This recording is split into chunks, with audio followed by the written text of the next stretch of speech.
Hi hello. ഇന്നത്തെ bridal henna നമുക്ക് appointment വരുന്നത് റാന്നിയിലാണ്. ബ്രൈഡിൻ്റെ പേര് ഗ്രീഷ്മ. അപ്പോൾ ചേച്ചിയുടെ അനിയത്തി കരിഷ്മയാണ് നമ്മുടെ ബ്രൈഡൽ ഹെന്നയ്ക്ക് വേണ്ടിയിട്ട് ബുക്ക് ചെയ്തതും കോൺടാക്ട് ചെയ്തതും എല്ലാ കാര്യങ്ങളും സെറ്റ് ചെയ്തത്. രാവിലെ 11 മണി ആയപ്പോഴത്തേനും ലൊക്കേഷനിലെത്തി. നല്ല സ്ഥലമാണ് കേട്ടോ. വേറെ ലൊക്കേഷനിലേക്ക് പോകുമ്പോൾ നമ്മൾ റാന്നി പാസ് ചെയ്തിട്ട് പോയിട്ടുണ്ടെങ്കിലും ഇവിടേക്ക് വർക്കിന് വേണ്ടിയിട്ട് വരുന്നത് ഇതാദ്യമായിട്ടാണ്. അപ്പോൾ ചേച്ചിയുടെ ലൊക്കേഷനിലെത്തി. നമ്മൾ പെട്ടെന്ന് തന്നെ വർക്ക് സ്റ്റാർട്ട് ചെയ്തു. ഒരു ജ്യൂസൊക്കെ കുടിച്ചിട്ടായിരുന്നു നമ്മൾ ഉഷാറായിട്ടായിരുന്നു വർക്ക് തുടങ്ങിയിട്ടുണ്ടായിരുന്നത്. അനിയത്തിക്കുട്ടി സെലക്ട് ചെയ്ത ഡിസൈനാണ് നമ്മൾ ഫ്രണ്ട് സൈഡിൽ ചെയ്തിട്ടുണ്ടായിരുന്നത്.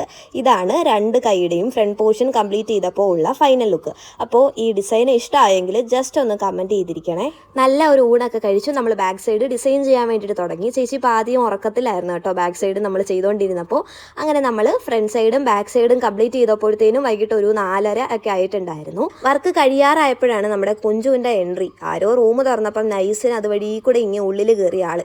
ഇതാണ് നമ്മുടെ കുഞ്ചു. ആള് ചൂടെടുത്ത് അവശനായി എവിടെയോ കിടന്ന് ഉറങ്ങുമായിരുന്നു. കുഞ്ചു ഭയങ്കര ഫ്രണ്ട്ലി ആയിരുന്നു. ഞാൻ എടുത്തപ്പോഴും അങ്ങനെ കരയോ കാര്യങ്ങളോ ഒന്നും ഉണ്ടായിരുന്നില്ല. ഭയങ്കര ഫ്രണ്ട്ലി ആയിരുന്നു. അങ്ങനെ നമ്മളൊരു കോഫിയൊക്കെ കുടിച്ചിട്ട് പെട്ടെന്ന് തന്നെ അവിടെ നിന്ന് ഇറങ്ങിയിട്ടുണ്ടായിരുന്നു. തിരിച്ചു വരുന്ന വഴിക്ക് നല്ല ഇടിയും മഴയും മിന്നലും എല്ലാം ഉണ്ടായിരുന്നു.